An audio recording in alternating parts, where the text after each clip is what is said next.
I have several siblings, several brothers, and one sister. I have several brothers. At the age of 19, I remember my mom and dad told me and my other brothers and sisters, we got a priest coming over tomorrow. I said, oh, okay, okay. They go, your brother's very sick. I said, yeah, he's been locked up in his room for months. He doesn't come out of the room. And the windows are dark and he screams in there he dropped out of school. He just screams all day in a room. He's been there for weeks. He doesn't come out. He just comes out to use the restroom and goes back in. I was in my own world, so I wasn't really thinking too much about him. I had my own room.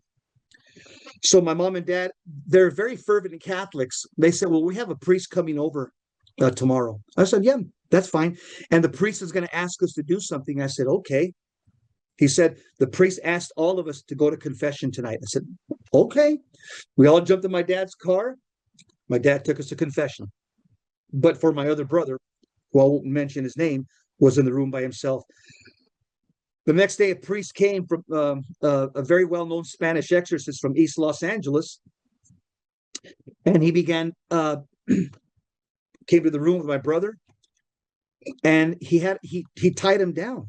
I said, Mom, what's going on here? They go, your brother's very sick, and we don't want him to hurt himself.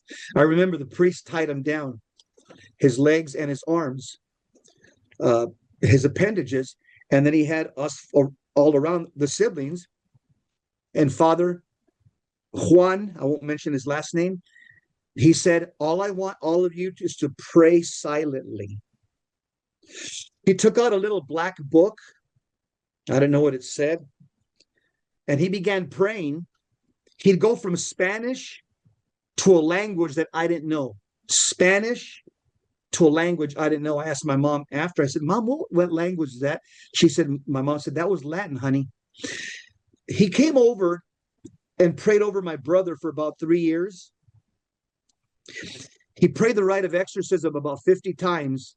It took about 2 to 3 hours every session. That was my first introduction that all of this is not Hollywood. This is not fake. It's not fake news. It's real. My brother, on several occasions, we would tie him down with belts in his wrist and his hand. He broke the belts. I couldn't break a belt in the best shape of my life when I was at my prime at 33. I couldn't break a belt. My brother was able to snap belts, and he was skinny and frail. He wasn't even eating. My brother would speak languages that were not human. All the siblings were around, holding him down. We're praying. And most of all, we're just trying to, because he would thrash, we're trying to make sure that he wouldn't hurt himself as he would thrash. But probably the thing that sticks, and this has been 30, 40 years now. The thing that sticks out most to me now, and I talked to him about it. In fact, we just talked to each other yesterday. And I've talked to him in depth about all this. One of the things that I did see that I could see it like it was yesterday. When you go to a carnival and there's a little game called whack-a-moles where these little, I guess, moles pop up and you got a hammer and you try to hit the moles, see how quick you are. It's kind of fun. It's entertaining for kids. My brother, he was on his back. You remember the movie The Alien years ago?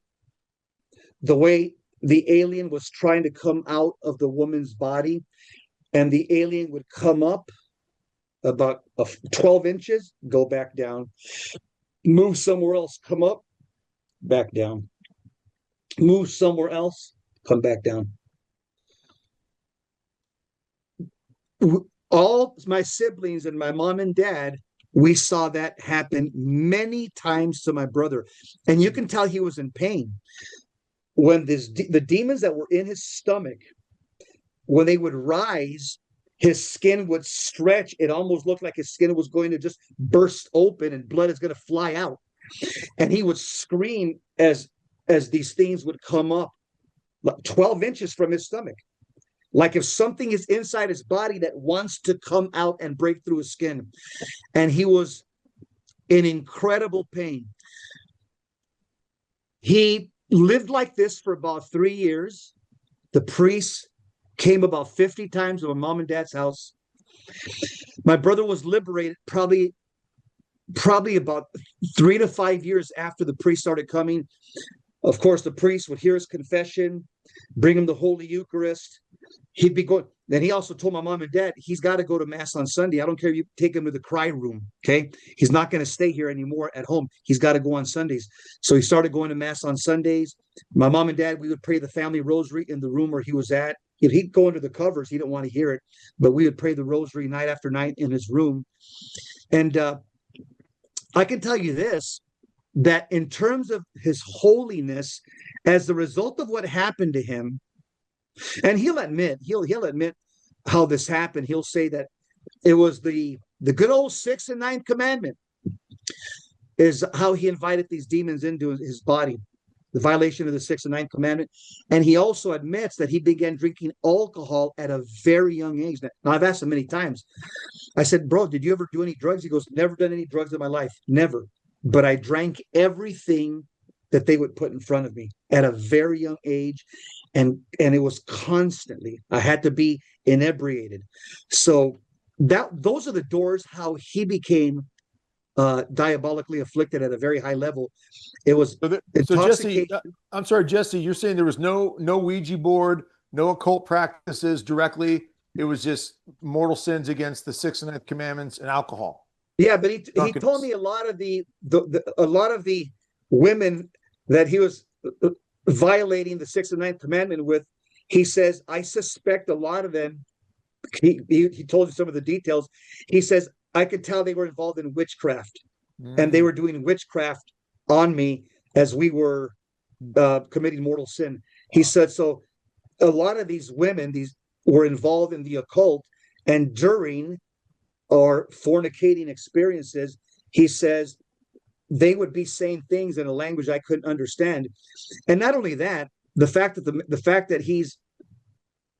anybody would be going to bed with women that are part of the occult or witches or part of some type of probably satanic coven. St. Paul talks about it very clearly. It's in the Bible. If you unite your body with a prostitute, I think he says it in 1 Corinthians chapter 8, he says you become one with her. So the garbage that prostitute carries or that John carries is going to be transferred over to you if you're in mortal sin. And my brother was in mortal sin. And so whatever baggage those women were carrying transferred over to him. And he paid a dear price. But I can tell you this, since about the age of 25, he's never been repossessed. And I can tell you, I would say probably the last 30 years of his life, I don't know a holier Catholic layperson in Southern California than my brother. Wow. And I mean, this is his diet. Daily mass. And if I call him tonight, he probably, his phone will go on it'll go to his voicemail, because most of the time he goes to mass in the morning and in the evening. He goes to mass like twice a day. I said, dude, you don't have to do that. He goes, you don't understand. He goes, what happened to me, he says, I have to stay close to Jesus, as close as possible. For about 30 years, Doug, he prays all 4 decades of the rosary every day. Wow. Joyful, sorrowful, glorious, and luminous every day, like the last 30 years. He does the Divine Mercy every day. And there's these powerful prayers called the 15 Promises of St. Bridget of Sweden. It takes about 15 minutes to pray. Beautiful book.